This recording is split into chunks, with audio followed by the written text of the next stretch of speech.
Hello everyone, hope you are all fine. तो आज जो है हम एक्सरसाइज 5.1 स्टार्ट कर रहे हैं क्लास 7 का। इससे पहले जो है हमने इसके 3-4 क्लासेस कवर किए थे और वहां पे हमने सारे बेसिक्स समझे थे कि लाइंस, एंगल्स, ये सारा क्या होता है। ठीक है, उसके अलावा जो है हमारा करेस्पॉन्डिंग एंगल कौन से हैं, कॉम्प्लीमेंट्री एंगल कौन से हैं, सप्लीमेंट्री एंगल कौन से हैं, ये सारा पढ़ा था हमने। लीनियर पेयर कब बनेगा और वर्टिकली ऑपोजिट एंगल कौन सा है, एडजेसेंट साइड, एडजेसेंट एंगल, ये सारा ट्रांसवर्जल, ये सारा हम ऑलरेडी डिटेल में पढ़ चुके हैं। तो मैं सजेस्ट करूंगा कि आप पहले जाके वो सारा रिवाइज कर लो। अदरवाइज हम तो यहाँ क्वेश्चन करेंगे। अगर आपको बेसिक नहीं आएगा तो विदाउट बेसिक जो है क्वेश्चन सॉल्व करने में प्रॉब्लम आएगी। तो हम अपने एक्सरसाइज के साथ कंटिन्यू करते हैं। So this is our first question and the question is find the complement. अब हमने पढ़ा था कॉम्प्लीमेंट वो होता है जहां पे दो एंगल्स का सम 90 डिग्री हो, जहां पे 90 डिग्री इनका सम है। तो हम पहला पार्ट करेंगे, तो यहाँ पे लिखेंगे कॉम्प्लीमेंट इक्वल्स टू 90 माइनस 20। तो कॉम्प्लीमेंट हो जाएगा 90 डिग्री माइनस 20 डिग्री, 70 डिग्री हमारा आंसर है। सेकंड में भी ऐसे ही बोला कॉम्प्लीमेंट या पूरक निकालने के लिए। तो उसके लिए क्या करेंगे, कॉम्प्लीमेंट 90 डिग्री माइनस 63 डिग्री, तो ये आ गया 27 डिग्री। थर्ड में बोला है, थर्ड में है हमारे पास, फिर से हमें कॉम्प्लीमेंट निकालना है। तो कॉम्प्लीमेंट आप ऐसे भी लिख सकते हो, पूरा लिखोगे तो complement angle equals to 90 degree minus 57 degree, तो ये हमारा हो जाएगा 33 डिग्री। तो ये हमारे आसान क्वेश्चन थे तीनों। क्या करना था, कॉम्प्लीमेंट निकालना है, 90 में से इन तीनों को माइनस कर देंगे तो हमारा जो है कॉम्प्लीमेंट्री एंगल आ जाएगा। This is our next question कि find the supplement of each of the. अब यहाँ पे क्या करना है, हमें सबके समपूरक निकालने हैं। तो क्या करेंगे, पहला 105 डिग्री दिया है, तो समपूरक होता है जहां पे दो एंगल्स का सम 180 डिग्री होता है। तो यहाँ पे हमें क्या करना है, supplement equals to 190 degree minus 105 degree. क्या आप यहाँ पे जो है कॉम्प्लीमेंट, ये वाला स्पेलिंग चेंज कर लेना इसकी। ठीक है, ये वाला कॉम्प्लीमेंट है COMPLIMENT, ये कॉम्प्लीमेंट किसी को तारीफ होता है। ठीक है, आप मुझे कॉम्प्लीमेंट दे रहे हो, you are giving me a compliment, तो वो वाला था। यहाँ पे प्लीज स्पेलिंग चेंज कर लेना। ठीक है, नाउ कमिंग टू दिस, हमने यहाँ पे भी जो है एक थोड़ा सा, मैं इसको चेंज करता हूँ एक्चुअली। 180 माइनस 105, तो 75 आ गया। सेकंड है 87 डिग्री, तो यहाँ पे भी जो है हमें सप्लीमेंट्री एंगल निकालना है। तो इसका सप्लीमेंट होगा 180 माइनस 87, तो ये हो जाएगा मेरा 93 डिग्री। एंड थर्ड है, फिर से सप्लीमेंट निकालना है मुझे, तो 180 डिग्री माइनस 154 डिग्री, तो ये आ जाएगा मेरा 5426 डिग्री। ठीक है, तो ये मेरे 3 क्वेश्चन सेकंड पार्ट के हुए। ये हमारे नेक्स्ट 3 क्वेश्चन है। मैं एक ही बार में जो है तीनों क्वेश्चन ले आया हूँ। कह रहा है इसमें जो है पहले में, थर्ड क्वेश्चन में, कि इनमें से कौन कौन से कॉम्प्लीमेंट्री हैं और कौन कौन से सप्लीमेंट्री हैं। दोनों को टोटल करेंगे। यहाँ पे टोटल आ रहा है 180, 65 और 115, 180 टोटल आ गया। इट मीन्स ये सप्लीमेंट्री है। सेकंड है 63 और 27, इसका टोटल 90 बना, तो ये कॉम्प्लीमेंट्री है। अगले में फिर जो है 180 बन रहा है, तो ये सप्लीमेंट्री है। यहाँ पे इनका टोटल 90 बना, तो ये कॉम्प्लीमेंट्री है। यहाँ पे भी इनका टोटल 90 है, तो ये भी कॉम्प्लीमेंट्री है। यहाँ पे इनका टोटल 180 है, तो ये सप्लीमेंट्री है। बस यही बताना है कि इनमें से कौन कौन से सप्लीमेंट्री एंगल बनेंगे, कौन कौन से कॉम्प्लीमेंट्री पेयर्स बनेंगे, जोड़े बनेंगे। अब यहाँ पे आता है find the angle which is equal to its complement. कह रहा है कौन सा एंगल है जो अपने ही कॉम्प्लीमेंट के बराबर है। तो कॉम्प्लीमेंट में सम कितना होता है, अगर मैं फोर्थ क्वेश्चन लिखूं तो कह रहा है कौन सा है जो अपने ही इक्वल है। तो कॉम्प्लीमेंट्री में जो 90 टोटल होता है, तो क्या करेंगे, 90 में 2 से डिवाइड करेंगे, 45 आ गया। It means 45 is complement of 45। ठीक है, 45 ही 45 का कॉम्प्लीमेंट है, क्योंकि दोनों का टोटल 90 आ रहा है। सेम ऐसा ही अगला क्वेश्चन है हमारा फिफ्थ वाला, मैं यही लिख देता हूं। इसमें क्या बोल रहा है वो कि कौन सा खुद का सप्लीमेंट्री है। तो 180 टोटल होता है, हम क्या करेंगे 180 में 2 से डिवाइड देंगे तो 90 आ गया। फिर यही सेंटेंस लिखेंगे, क्या चीज 90 इज कॉम्प्लीमेंट में, फिर स्पेलिंग प्लीज चेंज कर लेना, 90 इज सप्लीमेंट ऑफ 90 डिग्री जो है वो 90 डिग्री का ही सप्लीमेंट है। तो ये वाला हो गया हमारा फिफ्थ क्वेश्चन। एक जैसे थे, इजी थे, इसीलिए मैंने एक ही स्क्रीन में इन तीनों को कवर कर दिया। तो next question is in the given figure angle 1 and angle 2 are supplementary. कह रहा है ये जो हमने बना लिया ऑलरेडी, कह रहा है इस वाले फिगर में जो है एंगल 1 और 2 जो है वो सप्लीमेंट्री है, मींस कि दोनों का टोटल 180 है। अब क्या कह रहा है इफ एंगल 1 इज डिक्रीज्ड, अगर हम एंगल 1 को कम करें, ठीक है, तो so that both the change angles will remain supplement. तो इसने यहां पे ये दिया है कि अगर हम एंगल 1 को कम करें, टोटल 180 रखना है, तो बी पे क्या फर्क पड़ेगा, बढ़ेगा ये वाला। ये देखना, मान लिया मेरे को छोटे नंबर में देखते हैं, मान लेते हैं दो चीजों का टोटल 10 है, अभी दोनों एक 4 है एक 6 है, अगर मैं ये कम करूं तो ये बढ़ेगा। सिंपल सी चीज है। ऐसे ही अगर दो एंगल्स हैं, छोटे नंबर में हमें आसानी से समझ आता है, ये चीज यहां समझ रहे हैं, दो एंगल्स हैं, मान लेते हैं एक 60 एक 120 है, अगर मैं इसको कम करूंगा तो ये बढ़ेगा, क्योंकि मेरे को टोटल तो 180 रखना है ना। तो यहाँ पे आंसर हो जाएगा, कह रहा है क्या चेंजेस होंगे, एंड ये समझना है पहले बेसिक, और जो आंसर लिखना है वो लिखेंगे एंगल 2 विल इंक्रीज, मतलब एंगल 2 बढ़ जाएगा, बस इतना सा इसमें आंसर लिखना है। नेक्स्ट क्वेश्चन है कैन 2 एंगल्स बी सप्लीमेंट्री। क्या दो एंगल जो है सप्लीमेंट्री हो सकता है, मतलब कि क्या दो एंगल्स का सम 180 डिग्री हो सकता है अगर दोनों एक्यूट हो। एक्यूट मतलब 90 से कम हो। तो अगर मैं दोनों 89 भी लूंगा ना तो भी 170 80 पहुंचा, तो नहीं हो सकते। अगर मैं दोनों न्यून कोण ले रहा हूं तो दोनों 90 से कम वाले हैं, तो 180 पहुंचेगा कैसे। और सेकंड कह रहा है ऑब्ट्यूज वाले, अगर दोनों 90 से ज्यादा है, तो अगर मैं एक ज्यादा भी लूं तो वो 182 पहुंच जाते हैं, ये भी पॉसिबल नहीं है। तो हमें क्या करना पड़ेगा, दोनों 90 वाले ही लेने पड़ेंगे। ठीक है, इसको छोटे नंबर में समझते हैं। मान लिया हमें 10 टोटल लाना है, और 5 डिग्री वाला है राइट एंगल, 5 से कम वाला है एक्यूट एंगल मान लेते हैं अभी के लिए, और 5 से ज्यादा वाला है ऑब्ट्यूज एंगल। तो मैं अगर 5 से कम वाले दो लूंगा तो 10 पहुंचेगा ही नहीं, और दोनों मैंने 5 से ज्यादा वाले ले लिए तो भी मेरा 10 नहीं पहुंचेगा। तो मेरे को दोनों 5-5 वाले ही लेने पड़ेंगे। ठीक है, वो मेरे को ये नहीं कह रहा है एक एक्यूट और एक ऑब्ट्यूज ले नहीं सकते हम। उसने पूछा अगर दोनों एंगल 90 से कम वाले हो, दोनों 90 से ज्यादा वाले हो, तो किसी भी केस में 180 नहीं पहुंचेगा। दोनों 90 से कम होगा तो हम 180 से पहले ही रुक जाएंगे, दोनों 90 से ज्यादा होगा तो 180 से आगे पहुंच जाएंगे। हमें दोनों फिर 90 वाला ही चाहिए होगा। तो पहले का आंसर है हमारा नो, दूसरे का आंसर भी नो, एंड तीसरे का आंसर है yes. Next question is an angle is greater than 45। एक जो कोण है 45 से ज्यादा का है, मान लेते हैं ये है। Is its complementary angle greater than 45, equal to 45 और लेस देन 45। अगर मेरे को टोटल जो है 90 लाना है, क्योंकि कॉम्प्लीमेंट्री मतलब 90 डिग्री का एंगल, दोनों का सम। एक कह रहा है वो 45 से ज्यादा का है, तो दूसरे को 45 से कम का ही होना पड़ेगा, तभी तो 90 पहुंचेगा। देख, दोनों अगर 45-45 होते तो 90 पहुंचते। अगर एक 45 से कम है तो दूसरा बढ़ जाएगा अपने आप, तभी 90 पहुंचेगा। मुझे पहुंचवाना तो 90 तक है ही। तो कह रहा है कि अगर एक एंगल जो है 45 से ज्यादा का है, तो दूसरा क्या होगा, वो भी ज्यादा होगा। अगर दोनों ज्यादा होंगे, मान लिया 46 ले लिया तो 92 हो गया, एक 46 एक 45 रखा तो भी 91 हो गया। तो एक अगर 45 से ज्यादा है तो दूसरे को मेरे को 45 से कम रखना पड़ेगा। ठीक है, तो इसका आंसर हो जाएगा कि कॉम्प्लीमेंट, फाइनल आंसर जो लिख रहा हूं समझाने के बाद, इज लेस देन 45। कॉम्प्लीमेंट जो है 45 से कम होगा, बस हमें इतना ही लिखना है इसमें। ये हमारा है next question 9th।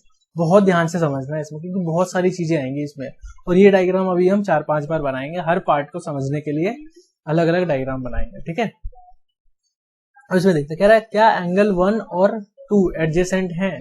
Adjacent angle कैसे होते हैं, जो ऐसे करके हो और बीच में दोनों एंगल मगर अलग अलग होने चाहिए, ठीक है। तो 1 का है, ये रहा, डार्क वाला लेता हूं, और 2 का है, ये रहा, तो हाँ दोनों अलग अलग है, ठीक है। तो पहले का आंसर हो गया यस, क्योंकि दोनों एकदम ही अलग अलग है। सेकंड कह रहा है AOC और AOE। अभी एंगल चेक कैसे करते हैं वो देखते हैं। AOC का मतलब होता है A से O की तरफ और O से C की तरफ, तो फिर भी वो एंगल एक ही बात कर रहा है। पिछली बार उसने नाम दिया था एंगल A, इस बार वो ऐसे नाम दे रहा है एंगल AOC करके, बट वो बात इसी एंगल की कर रहा है। हम A से ऐसे करके देख लिया ना हमने बना के, तो वो एक इस एंगल की बात कर रहा है और दूसरा एंगल देखते हैं वो किसकी बात कर रहा है। एक ये मिला। दूसरा कह रहा है AOE। कहाँ है AOE, जिसको मैं थोड़ा सा पहले क्लियर कर देता हूँ पहले वाली चीजें, तो मैंने इसको हटा दिया है। मेरे को नाम याद रखना है AOC और AOE। मैं इसमें ना कैसे करके समझाता हूँ। मेरा नाम क्या था, एंगल AOC। तो ये जो है मैंने इसको बस थोड़ी सी क्लैरिटी के लिए बड़ा करके डायग्राम दिखाया है। और हमें जो दो एंगल से काम करना था, एक था AOC और एक है AOE, और पूछा है कि एडजेसेंट है या नहीं। देखते हैं कहाँ है ये एंगल्स, A से O की तरफ और O से C की तरफ, ये वाला एंगल है। और एक कौन सा कह रहा है AOE, वो भी A से, ठीक है, A से O की तरफ और फिर E की तरफ, मगर वो इतना वाला एंगल कह रहा है इस बार। तो हमने क्या पढ़ा है एडजेसेंट में, ऐसे होते हैं एडजेसेंट एंगल, दोनों अलग अलग होने चाहिए तो एडजेसेंट होते हैं। अगर एक पूरा है और एक उसी में से आधा है तो नहीं होगा, या एक सिमिलर भी, ये पूरा है और एक नीचे वाला आधा है तो भी नहीं होगा। तो ये वाला एडजेसेंट एंगल होता है, इसमें ऐसा नहीं बन रहा है।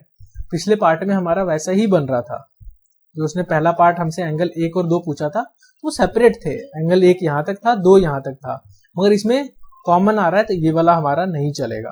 तो सेकंड का आंसर जो है वो नो है। थर्ड पार्ट कहता है कि angle COE and EOD form a linear pair. कहता है कि क्या वो लीनियर पेयर बनाते हैं, COE और EOD। देखते हैं ये दोनों है कहाँ है हमारा COE, COE ये वाला, और एक है EOD, E से O की तरफ और O से D की तरफ। तो हाँ ये बन रहे हैं। लीनियर पेयर कैसे होता है, एक सीधी लाइन, उसको कोई ऐसे कट करे और ये दोनों जो एंगल होंगे वो मेरे लीनियर पेयर बनेंगे। तो इसका आंसर है यस, वो लीनियर पेयर बन रहा है। नेक्स्ट में इसने हमसे क्या पूछा है, नेक्स्ट में इसने पूछ लिया हमसे कि BOD और DOA कहाँ है ये दोनों। देखते हैं, पहला है BOD और DOA। क्या ये दोनों हमारे सप्लीमेंट्री हैं। सप्लीमेंट्री मतलब क्या, इनका टोटल 180 वाला। तो जो ये भी कैसा बन रहा है, ऐसा बन रहा है ये भी लीनियर पेयर जैसा।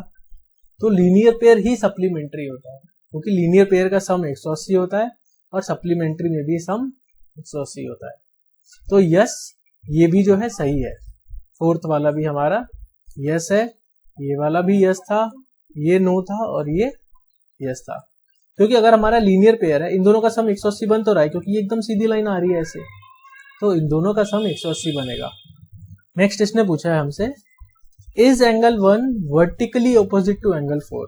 क्या ये शीर्षाभिमुख कोण है। तो वर्टिकली ऑपोजिट ऐसे बनते हैं, ये दोनों होते हैं और ये दोनों होते हैं। अब देखते हैं कहां पे है एंगल 1 का है हमारा, ये रहा ये, और एंगल 4 का है ये। तो बन तो रहा है, ऐसे बन रहा है ना, ये वाला और ये वाला। तो ये भी यस है कि हाँ दोनों वर्टिकली ऑपोजिट एंगल है। उसके बाद इसमें हमसे पूछा है कि what is vertically opposite angle of angle 5, कि एंगल 5 का वर्टिकली ऑपोजिट एंगल कौन सा है। तो एंगल 5 ये है, इसका वर्टिकली ऑपोजिट एंगल ये वाला होगा। तो इसका जो आंसर है, इसका थोड़ा सा आंसर अलग है, इसको हम लिखेंगे एंगल 2 प्लस एंगल 3। इसलिए नहीं कि 5 का टोटल होता है 2 प्लस 3, ये तो नंबर है कि 5 होता है 2 प्लस 3, ये नाम है कि एंगल 5 जो है वो टोटल है एंगल 2 प्लस एंगल 3 के, जितनी भी उनकी वैल्यूज होंगी उनके टोटल के बराबर है। ठीक है, क्योंकि ये ऐसे बन रहा है। हो सकता है अगर मान ले 5 यहाँ होता तो 4 आंसर होता, तब हम ऐसे लिखते हैं एंगल 5 बराबर है एंगल 4। मैं ये थोड़ी ना कह रहा हूं कि 5 4 के बराबर है, 5 4 से कम है। मैं एंगल की बात कर रहा हूं, इसका नाम है एंगल 5। ये 5 डिग्री का नहीं है, इसको मैंने नाम रखा है। तो एंगल 5 की जितनी वैल्यू आएगी डिग्री में, वो एंगल 2 और 3 के टोटल के बराबर होगी। ये जो है उसका वर्टिकली ऑपोजिट एंगल है। थोड़ा सा इसमें अजीब सा क्यों है, क्योंकि हमें जो आदत है थोड़ा सा वो ऐसे है वर्टिकली ऑपोजिट की। बट अगर ऐसा ही कुछ है, यहाँ पे 2 एंगल है, इसका जो है वो इसके बराबर होगा, इसीलिए हमने इसमें ऐसे करके लिखा है, दोनों के सम के फॉर्म में लिखा है उसको। Indicate which pairs of angles are, कह रहा है कौन से जो है एंगल्स हैं, क्या क्या कौन कौन से वर्टिकली ऑपोजिट एंगल है। तो वर्टिकली ऑपोजिट एंगल क्या होते हैं, जो ऐसे करके बनते हैं, एक ये वाला इसके और ये वाला इसके। तो यहाँ पे क्या है, अगर मैं एक ये सीधी लाइन देखूं और एक ये सीधी लाइन देखूं, ये वाली सीधी नहीं गई है, यहाँ के बाद वो गई नहीं है आगे, तो इसमें देखो कौन कौन सा बनता है, एंगल 1 और एंगल 4, है ना, ऐसे ही बन रहे हैं। और दूसरी तरफ है एंगल 5 और एंगल 2 + 3 दोनों मिला के है, अकेला नहीं बन रहा है, ना 2 बन रहा है ना 3 बन रहा है, क्योंकि वो ऐसे है, तो ये पूरा इस पूरे के बराबर होगा। तो वर्टिकली ऑपोजिट एंगल ये बने। सेकंड पार्ट पे आते हैं। सेकंड पूछा है इनमें से कौन कौन सा जो है लीनियर पेयर है। लीनियर पेयर हमारा कैसे बनता है, जब एक सीधी लाइन उसको कोई ऐसे करके कट करे। तो अगर ऐसा मैं देखना चाहूं, एक यहां बन रहा है, तो एक हुआ आंसर एंगल 1 और एंगल 5। हमें ऐसे और ढूंढने हैं। और अगर मैं दूसरे कलर से चेक करूं इसमें, और कहां बन रहा है, इधर भी तो बन रहा है, ये रहा इधर और ये रहा ऐसे, तो एंगल 4 और 5 भी बना। इधर नहीं बन रहे क्योंकि इस तरफ ना 3 बन रहे हैं, 3 नहीं था 2 ही बनने चाहिए, एक ही लाइन कट करेगी, यहाँ 2 लाइन ऐसे है, तो इधर वाला इसलिए कोई सा भी नहीं बनेगा। एक ये किया, इसके ऊपर वाला बना। अगर मैं इसको फिर से थोड़ा सा डायग्राम क्लियर कर दूं, तो अगर मैं इस लाइन से मैं चेक करा तो मैंने देखा यहाँ पे बन रहा है, नीचे नहीं बन रहा क्योंकि 3 बन गए। और ऐसे ही जब मैंने इधर से देखा तो इधर वाला बना, इधर नहीं बने क्योंकि इधर 3 एंगल बन रहे हैं। तो ये 2 ही मेरे जो है इसके आंसर है। ठीक है, नेक्स्ट क्वेश्चन दिया है कि in the following figure is angle 1 adjacent to angle 2। Angle 1 और 2 एडजेसेंट है, एक इधर है एक इधर है, ऐसे ही नहीं है। ये तो हमने क्या पढ़ा था कि ऐसे करके होना चाहिए। तो इनका ये वाला जो शीर्ष है ना, या जो वर्टेक्स है, वो कॉमन होना चाहिए। ये वाला एंगल यहाँ बना है, इसका शीर्ष यहाँ पे है, इसका शीर्ष यहाँ पे है, तो ये दोनों जो है एडजेसेंट एंगल नहीं है। आसन्न कोण ये दोनों नहीं है। कारण पूछ रहा है, इसके शीर्ष अलग अलग है, इसीलिए नहीं है। ये हमारा जो है 12th क्वेश्चन है। क्या लिखा है, find the value of angle x, angle y, angle z in the following. हमें इस वाले में एंगल x, y और z बताना है। तो हमें ना रिलेशन देखना है, क्या क्या रिलेशन होता है। ठीक है, हमने क्या क्या पढ़ना है, हमें यूज करना है लीनियर पेयर का और वर्टिकली ऑपोजिट एंगल का। अगर मैं देखूं, ये इसके बराबर होता है, डायरेक्टली आ गया x बराबर 55 डिग्री। रीजन क्या देंगे, वर्टिकली ऑपोजिट एंगल। ठीक है, वर्टिकली ऑपोजिट एंगल से डायरेक्टली आ गया मेरा, ये 55 डिग्री का है। अब ये दोनों हैं, अब क्या करेंगे, जो एंगल मुझे पता है उससे दूसरे को ढूंढने की कोशिश करेंगे। मैं y और z को आपस में नहीं ढूंढ सकता कि दोनों में से कोई भी गिवन नहीं है, ना मुझे y पता है ना z पता है। तो क्या करेंगे, मैं एक कोशिश करूंगा, क्या मैं इससे इसको निकाल सकता हूं। देखना पड़ेगा इन दोनों में कुछ रिलेशन है या नहीं है। तो हाँ, इनके में रिलेशन है। कैसा, ऐसा वाला रिलेशन दिख रहा है, ऐसा वाला, इट मीन्स कि इन दोनों में लीनियर पेयर वाला। तो y और 55 का टोटल 180 डिग्री होगा। तो y कैसे निकालेंगे, 180 में से 55 इधर लाकर माइनस कर देंगे, तो ये मेरा 25 डिग्री जो है वो मेरा y का आंसर हो गया। तो इसने मेरे को 2 चीजें हमने निकाल ली, पहला x निकाल लिया, दूसरा y निकाल लिया। इसके आगे रीजन देंगे लीनियर पेयर, रैखिक युग्म। थर्ड, तो हमने क्या किया, x को 55 से निकाला, y को भी 55 से निकाला। हम z को भी, अब y और z में रिलेशन देखते हैं। इन दोनों में कौन सा होता है, y बराबर z है, रीजन वर्टिकली ऑपोजिट एंगल, दोनों इस तरफ है ना, ऐसे करके, एक इस तरफ एक इस तरफ, तो डायरेक्टली y तो निकाल ही लिया हमने, तो z भी लिख लेंगे डायरेक्टली। ये हमारा z जो आ गया वो 25 डिग्री का आ गया। सॉरी, ये दोनों जो है मेरे 125 और 125 है। ठीक है, तो हमने क्या किया, अगर मैं वापस से एक्सप्लेन कर दूं इसके स्पेशली डायग्राम को, तो डायग्राम में हमें क्या ध्यान रखना होता है, हमें ध्यान देना पड़ता है कि क्या गिवन है और क्या निकालना है। तो मैं बस एरो मार्क कर दूंगा। हमने क्या किया, इसकी हेल्प से ये वाला निकाला, और रीजन क्या लगा, वर्टिकली ऑपोजिट एंगल, क्योंकि जो दिया है और जो नहीं दिया है, दोनों जो दिया है उससे निकालेंगे, जो नहीं दिया है उनमें रिलेशन देखेंगे कि मैथ्स के हिसाब से या ज्योमेट्री के हिसाब से क्या रिलेशन है। वाई और जेड दोनों में से कुछ भी नहीं दिया है, तो हमने क्या किया, इसकी हेल्प से ये निकाला। बट यहाँ पे रूल कौन सा लगा, ऐसे वाला लीनियर पेयर लगाया हमने, और फिर y भी आ गया, फिर y से हमने z निकाला, क्योंकि y और z में ये वाला रिलेशन होता है, वर्टिकली ऑपोजिट एंगल वाला, तो हमने हर एक के आगे रीजन भी दिया है। नेक्स्ट क्वेश्चन ये वाला है, इसी का सेकंड पार्ट। अब यहाँ पे हम उसको कैसे करेंगे, ठीक है, तो हमें चीजें वही देखनी है, लीनियर पेयर और वर्टिकली ऑपोजिट एंगल, क्या इनमें से कुछ मैच हो रहा है, तो वो देखते हैं।